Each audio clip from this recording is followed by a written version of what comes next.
Bueno, vamos ahora a partir con juicio ejecutivo y vamos a revisar los aspectos más importantes de este procedimiento.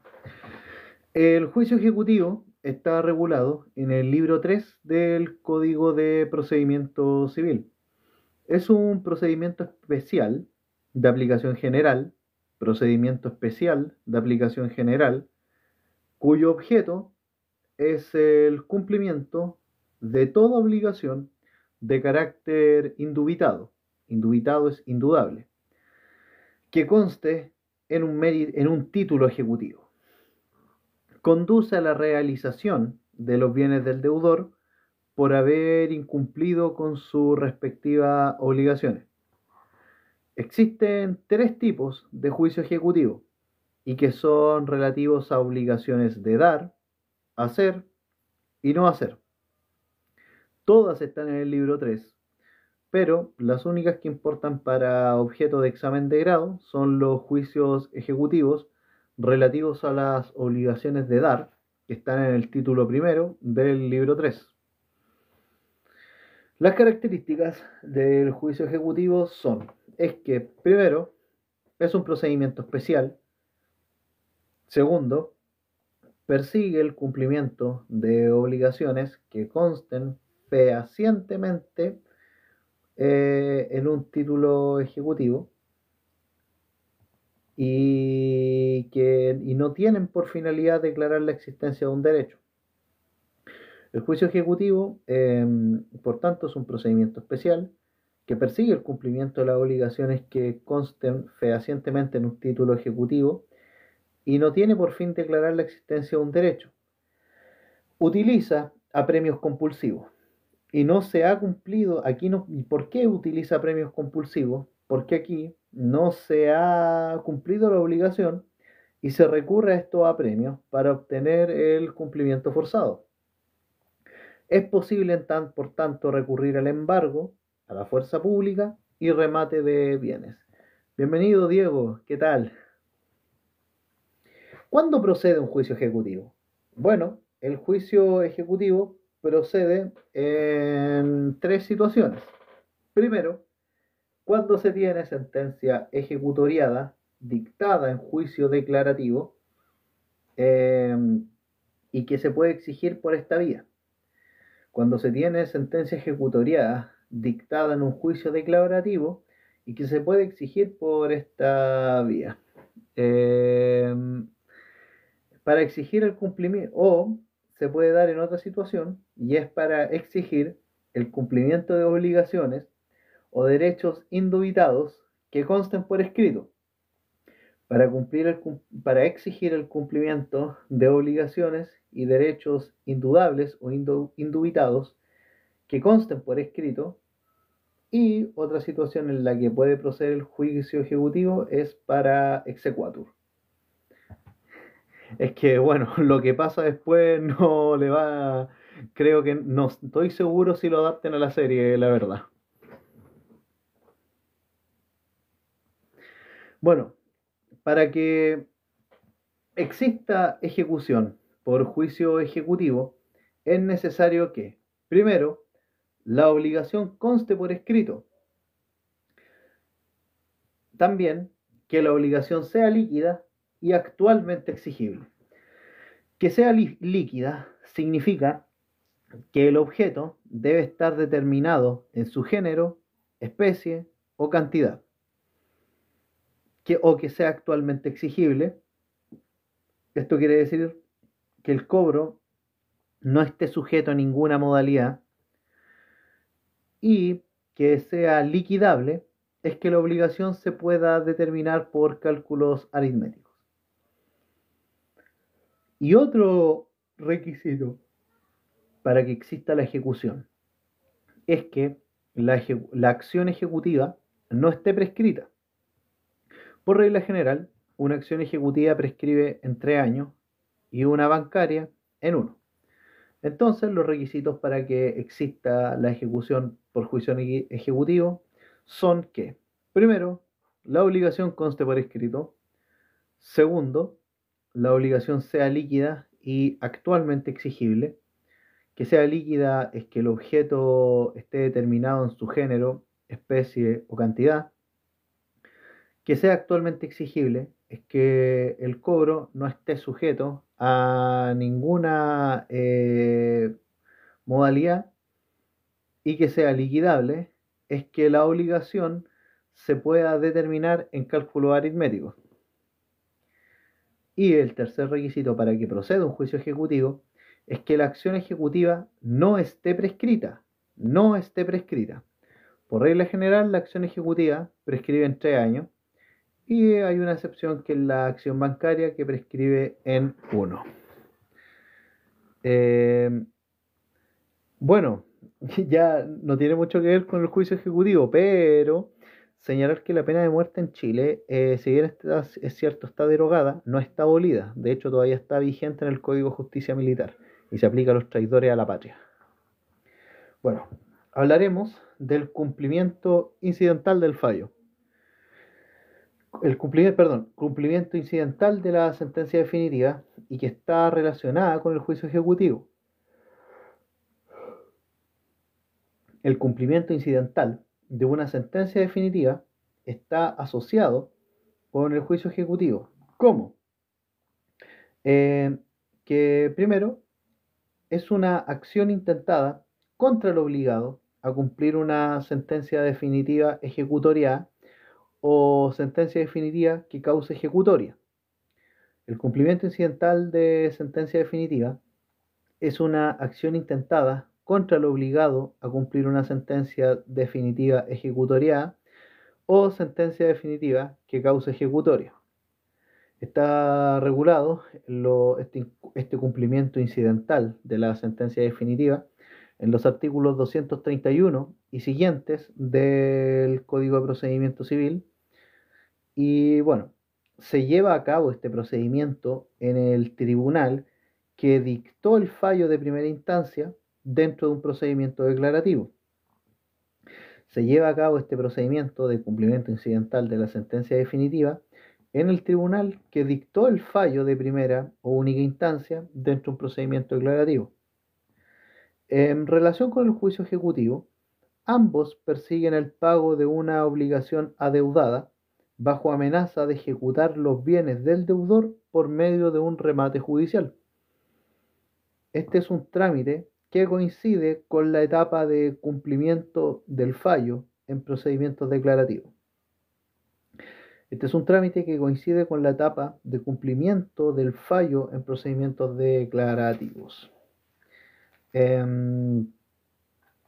Para que se pueda hacer valer este procedimiento, no tiene que haber transcurrido más de un año desde que la sentencia queda ejecutoriada.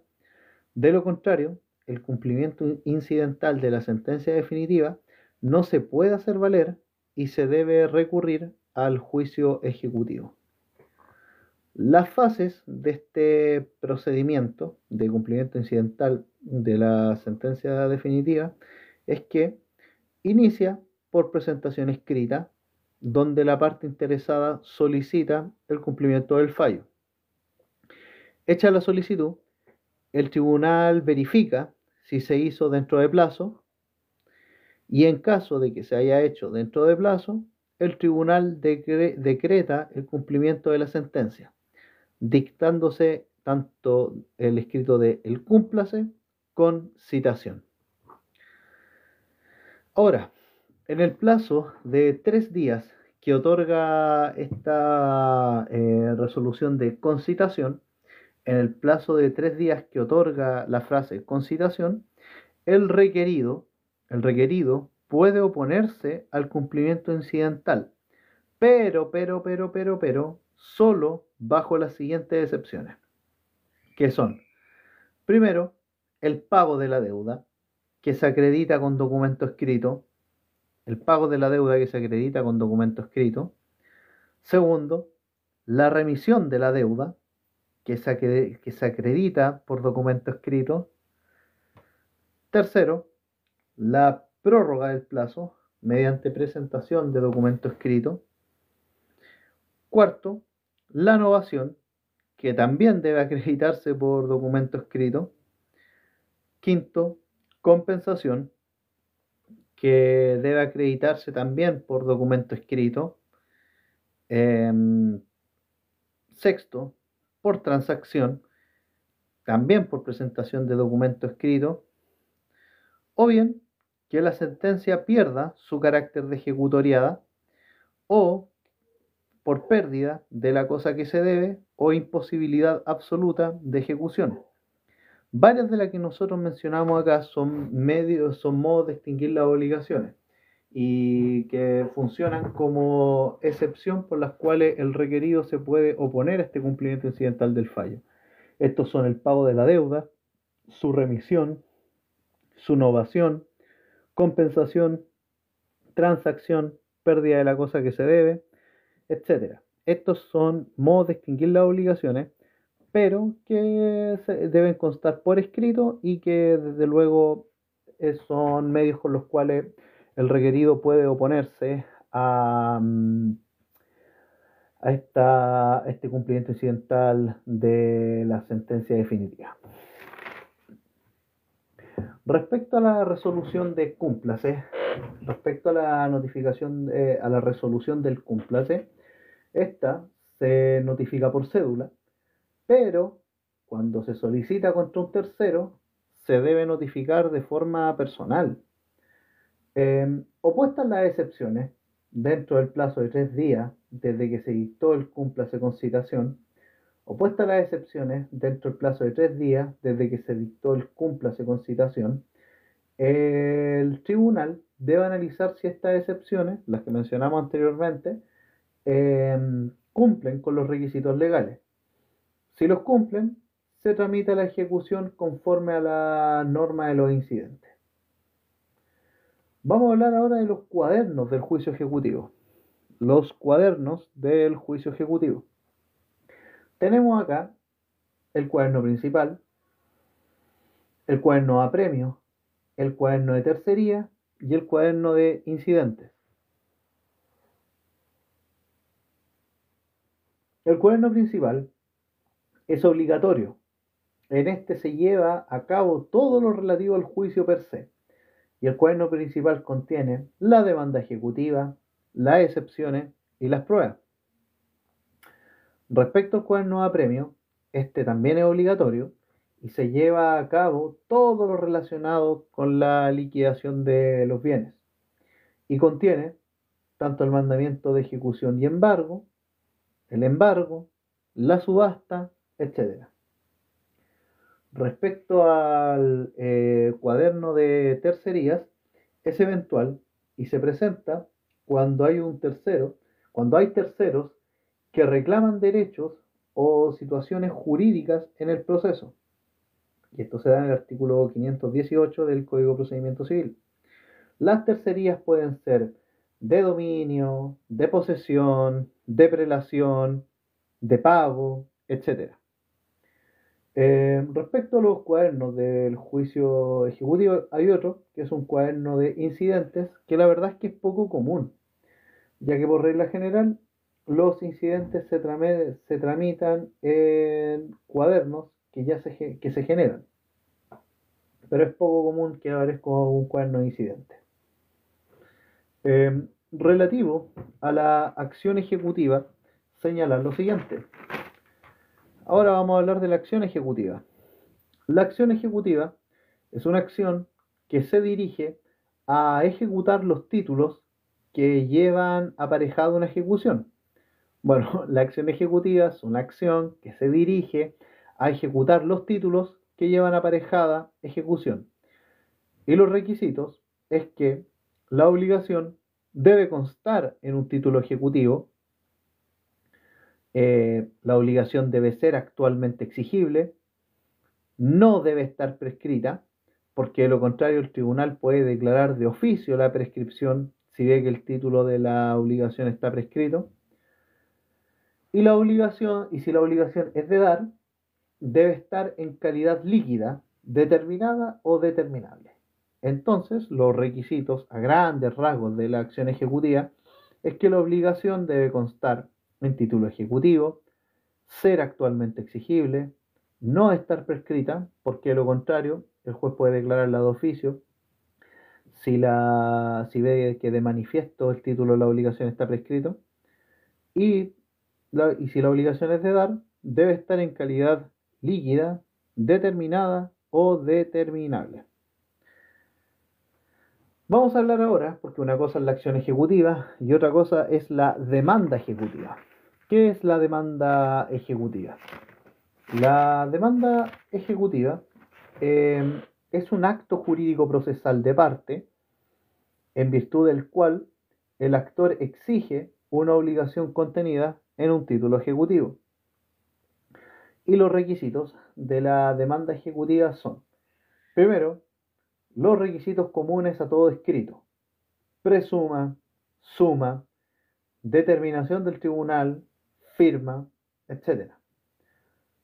Los requisitos del artículo 254 del Código de Procedimiento Civil, que son los requisitos de demandas en juicios ordinarios de mayor cuantía, ya que, ¿por qué se aplicarían estos? Porque no hay norma que especifique requisitos de demanda ejecutiva, y como el juicio ordinario de mayor cuantía es un juicio de carácter supletorio, un procedimiento de carácter supletorio, entonces es de toda lógica que el juicio ejecutivo se remita a este tipo de procedimiento en aspectos que no están señalados.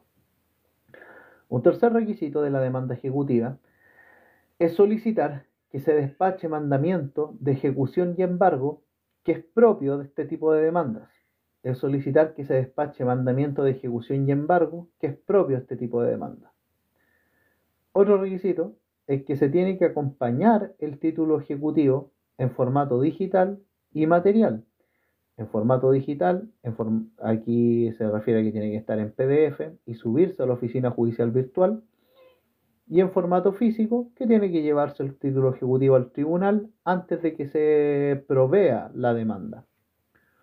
Otro requisito es que la demanda ejecutiva requiere patrocinio de abogado habilitado para el ejercicio de la profesión. Y como hay abogados que pueden no estar habilitados, claro, los que estén sancionados con alguna inhabilidad vigente, los que estén trabajando en la administración pública, sobre todo en calidad de algún cargo de elección popular, etcétera. Y otro requisito, que aparte del patrocinio de abogado habilitado para el ejercicio de la profesión, es que la demanda ejecutiva debe contener también un mandato judicial.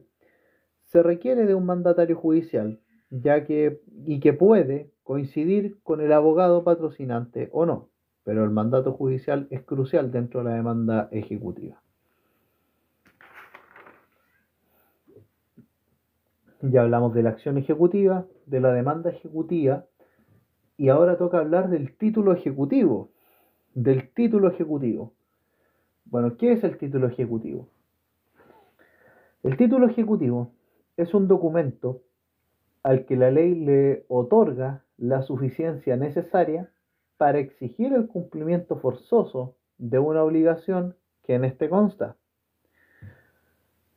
El título ejecutivo, entonces, es el documento al que la ley le otorga la suficiencia necesaria para exigir el cumplimiento forzoso, de una obligación que en este consta.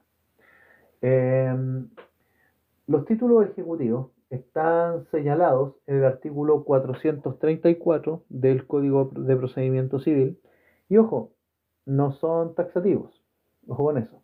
Por otro lado, no todo documento es un título ejecutivo, sino aquellos que cumplen con los siguientes requisitos, y son requisitos copulativos. ¿Cuáles son los requisitos copulativos que tiene que tener un documento para que sea considerado un título ejecutivo? Bueno, son estos. Primero, que la ley los señale como tales, que la ley señale que dichos documentos son títulos ejecutivos. Segundo, que el documento contenga la existencia de una obligación, Y tercero, que se hayan pagado los impuestos siempre que correspondan, siempre que correspondan. Bueno, entonces los requisitos copulativos para que un documento pueda ser considerado un título ejecutivo es que, primero, que lo señale la ley; segundo, que el documento contenga la existencia de una obligación y, en su caso, que se hayan pagado los impuestos correspondientes. Los títulos ejecutivos están señalados en el artículo 434 del Código de Procedimiento Civil. Y ojo, el artículo 434 no es taxativo. No es taxativo. Y los títulos ejecutivos son, primero, una sentencia firme, definitiva o interlocutoria. Sentencia firme, definitiva o interlocutoria. Segundo, otro también que es título ejecutivo, es una copia autorizada de escritura pública. Copia autorizada de escritura pública. Tercero, un acta de avenimiento pasada ante el tribunal competente y autorizada por ministro de fe o dos testigos. Acta de avenimiento pasada ante el tribunal competente y autorizada por ministro de fe o dos testigos. Un cuarto título ejecutivo son instrumentos privados reconocidos judicialmente o mandados a tener por reconocido. ¿Qué significa mandado a tener por reconocido? Que literalmente el deudor reconozca ante el tribunal que el título de su acreedor es verídico. Una confesión judicial es también un título ejecutivo. Y cualquier título al portador o nominativo legítimamente emitido que represente obligaciones, letra de cambio, pagaré, y cualquier otro título que la ley le dé fuerza ejecutiva. Por ejemplo, un pacto social, una modificación a una sociedad de responsabilidad limitada, y es por esta razón es que el artículo 434 del Código de Procedimiento Civil no es taxativo. Entonces los títulos ejecutivos están señalados en el artículo 434 del Código Civil y estos pueden ser sentencias firmes, definitivas o interlocutorias, copia autorizada de escritura pública, acta de avenimiento pasada ante el tribunal competente y autorizada por ministro de fe o dos testigos, instrumentos privados reconocidos judicialmente o mandados a tener por reconocidos. Esto quiere decir que literalmente el deudor reconozca ante el tribunal que el título de su acreedor es verídico. Una confesión judicial también es un título ejecutivo. Que cualquier título al portador o nominativo legítimamente emitido. Cualquier título al portador o nominativo legítimamente emitido que represente una obligación también es un título ejecutivo. Y cualquier otro título que la ley le dé fuerza ejecutiva. Un pacto social o una modificación a una sociedad de responsabilidad limitada. Bien, ahora, relativo a los títulos ejecutivos, estos pueden ser perfectos o pueden ser imperfectos. Ojo con eso. Un título ejecutivo perfecto es aquel respecto del cual el instrumento y su relación con la información que éste contiene es perfecto. O sea, el título ejecutivo es perfecto respecto de un instrumento y su relación con la información que contiene. El título ejecutivo es perfecto cuando da cuenta de una obligación que es exigible, es líquida y no ha prescrito. Y un título ejecutivo es imperfecto cuando da cuenta de una obligación a la que le falta un requisito, por ejemplo, exigibilidad o liquidez. Pueden llegar a ser perfectos por medio de gestión preparatoria. Entonces, los títulos ejecutivos perfectos son aquellos respecto de los cuales un instrumento se relaciona perfectamente con la información que éste contiene y los requisitos que la ley exige. El título ejecutivo es perfecto cuando da cuenta de que una obligación es actualmente exigible, es líquida o liquidable y su obligación no ha prescrito. Y un título ejecutivo es imperfecto cuando da cuenta de una obligación a la cual le falta un requisito, como la exigibilidad o liquidez, pero que pueden llegar a ser perfectos por medio de una gestión preparatoria. Ahora, respecto a la gestión preparatoria, esta cumple dos fines, que son, primero, perfeccionar el título imperfecto y o crear un título ejecutivo. Respecto a perfeccionar un título imperfecto, esto se hace por medio de el reconocimiento de firma puesta en instrumento privado. En principio, el reconocimiento de una firma puesta en instrumento privado carece de fuerza ejecutiva y solo tienen mérito cuando los reconoce el deudor o son mandados a tener por reconocidos. También se puede perfeccionar un título imperfecto por medio de la notificación del protesto, sea que recaiga sobre cheques, pagarés, por un avalúo de peritos, confrontación de documentos, notificación a herederos, validación de sentencias extranjeras, etc. Ahora, también la gestión preparatoria puede crear un título ejecutivo y la única que lo crea es la notificación judicial.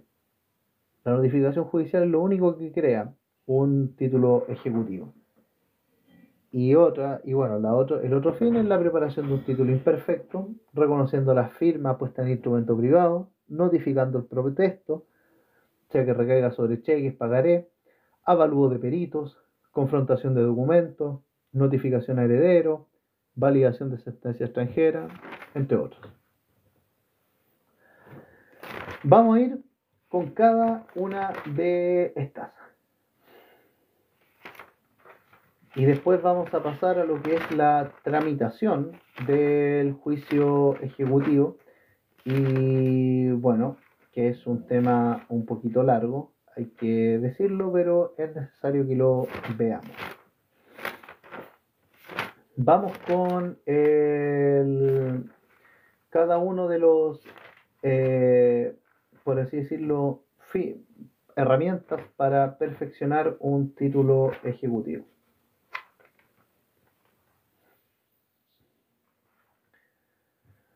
Vamos con el reconocimiento de firma. El reconocimiento de firma se tramita por medio de solicitud que efectúa el acreedor al juez ante el tribunal civil competente.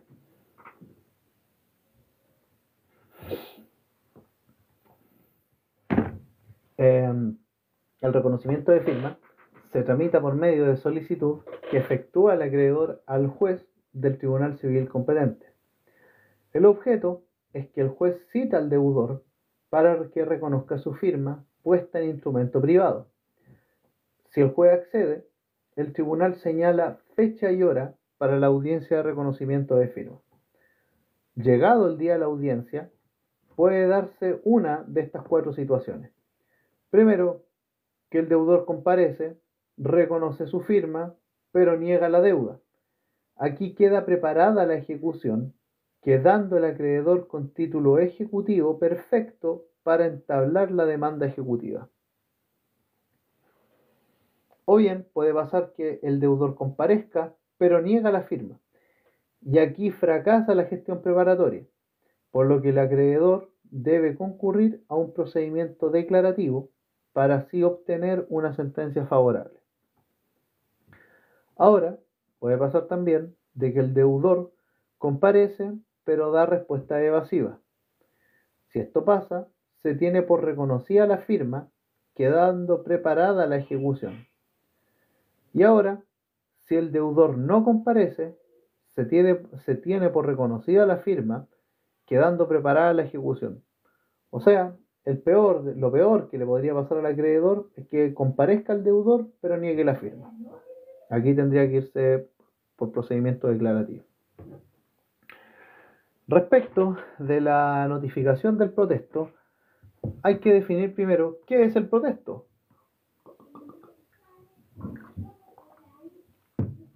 El protesto es un acto notarial que sirve para acreditar un documento mercantil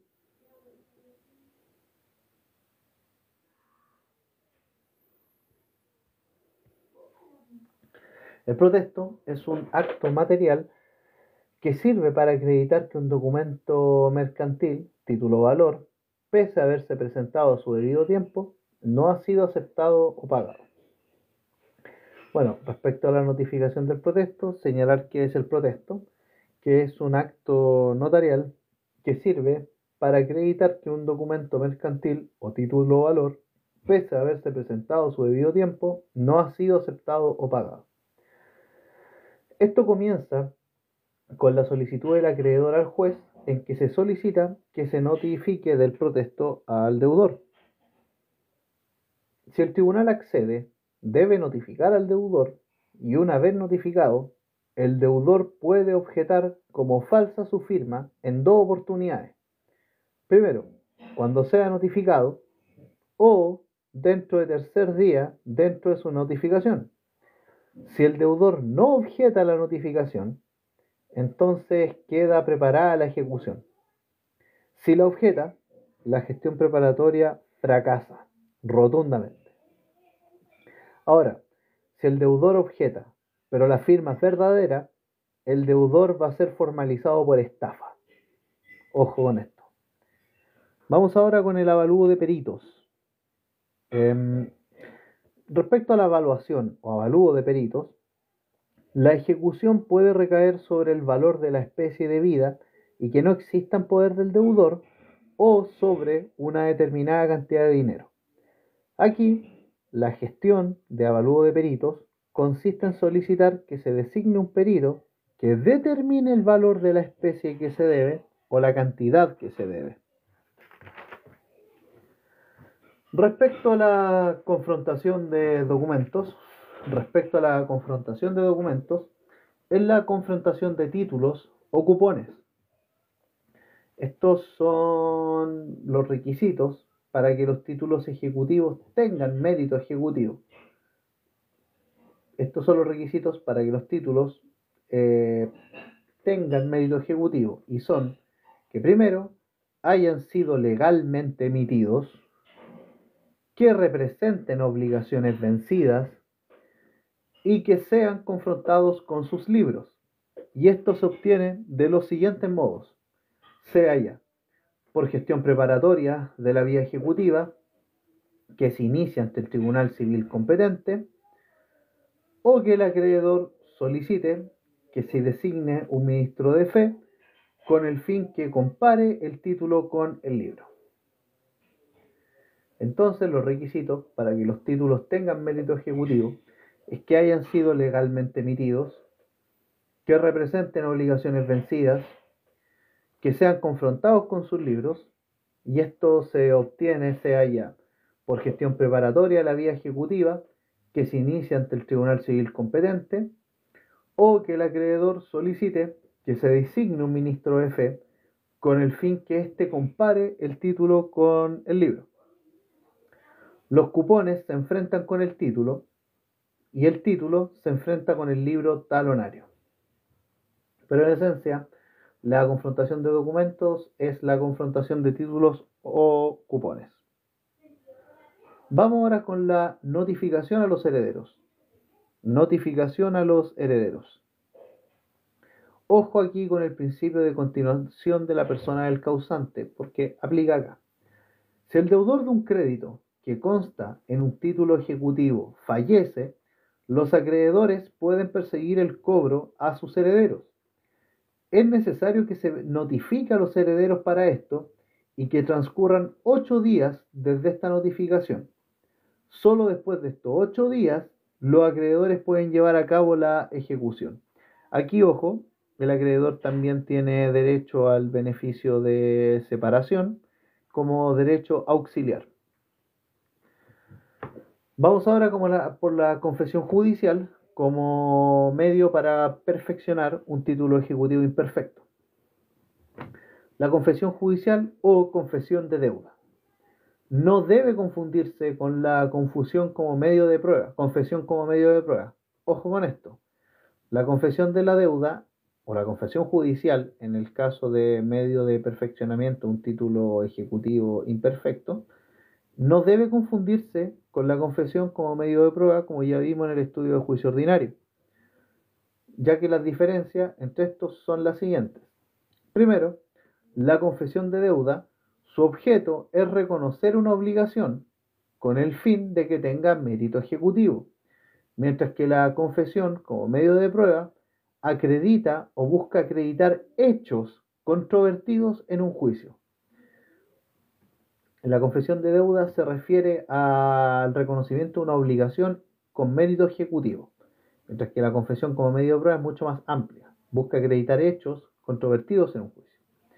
La confesión de deuda también solo tiene lugar cuando el deudor concurre personalmente al tribunal para confesar su deuda.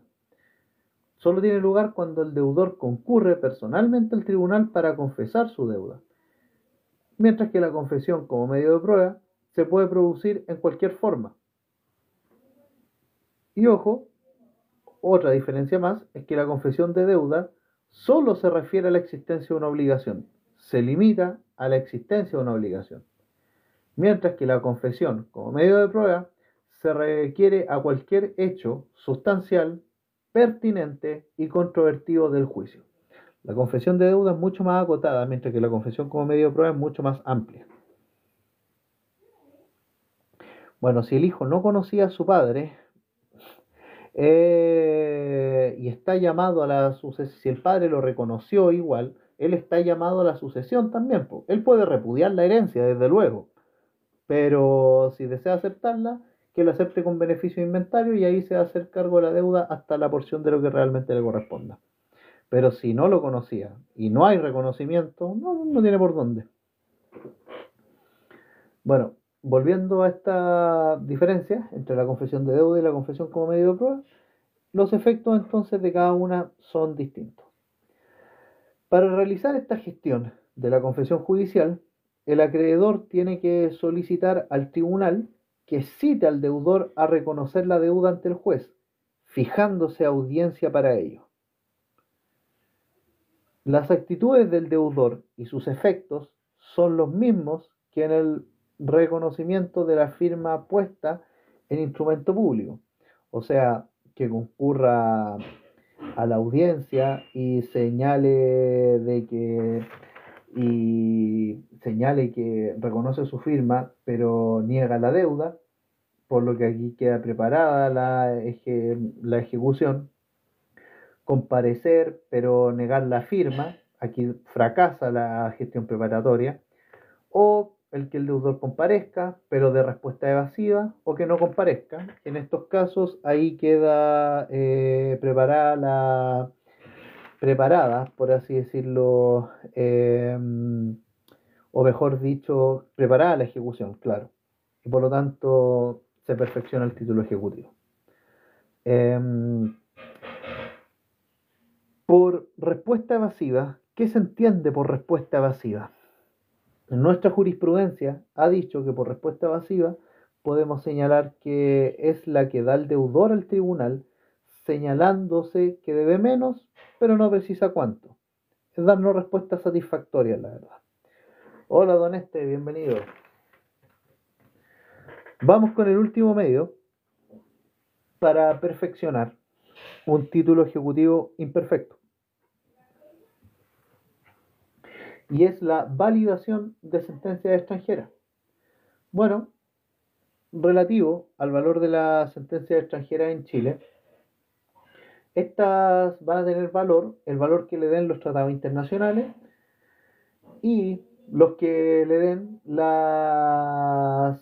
lo que le den en países extranjeros a las sentencias chilenas, en virtud del principio de reciprocidad. El valor de las sentencias extranjeras dice relación con el valor que leen los tratados internacionales o el valor que le den a las sentencias chilenas los tribunales del país que emite o decreta esta sentencia extranjera. Aquí se deben cumplir los requisitos mediante este trámite llamado exequatur, en que la Corte Suprema constata la existencia de un juicio ejecutivo. El exequatur es una autorización previa que da a la Corte Suprema para que se cumpla en Chile una sentencia dictada en el extranjero, Es súper raro que esta cuestión la pregunten en un examen de grado, pero se la pueden preguntar igual, así que ojo con esto. El trámite de exequatur consta de lo siguiente. Primero, deben hacerse los trámites de traducción y legalización ante el ministro de Relaciones Exteriores respecto de la resolución que se pretenda hacer valer en Chile.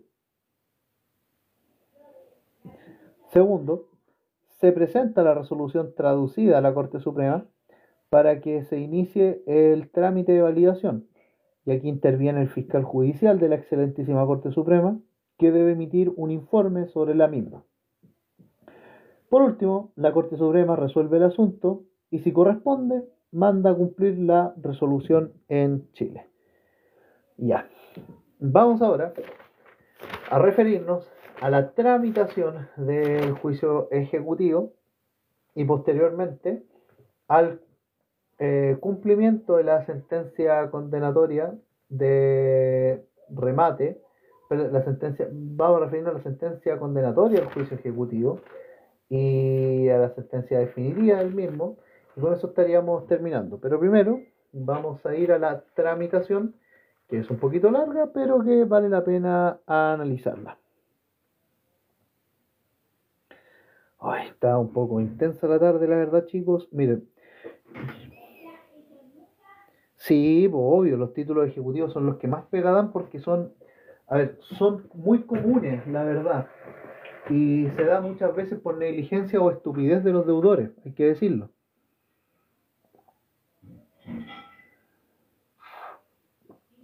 Y aparte que son de tramitación rápida. Así es, amigo mío.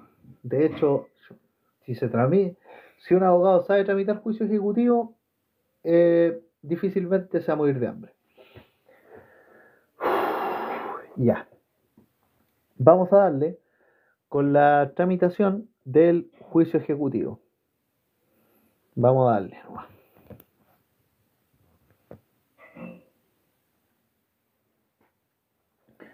Bueno, ¿cómo parte la tramitación del juicio ejecutivo?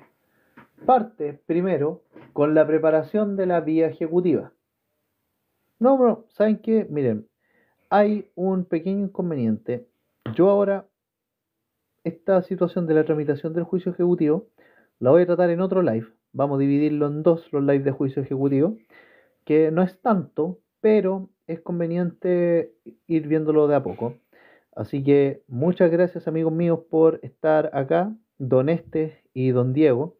La verdad es que es bastante intensa esta situación, pero vamos a darle, vamos a darle y vamos a continuar. Y hoy día vamos a dejar listo el juicio ejecutivo. Tengan seguridad de ello. Así que nos vemos, don Este, nos vemos, don Diego. Muchas gracias. Un abrazo enorme también. Bendiciones.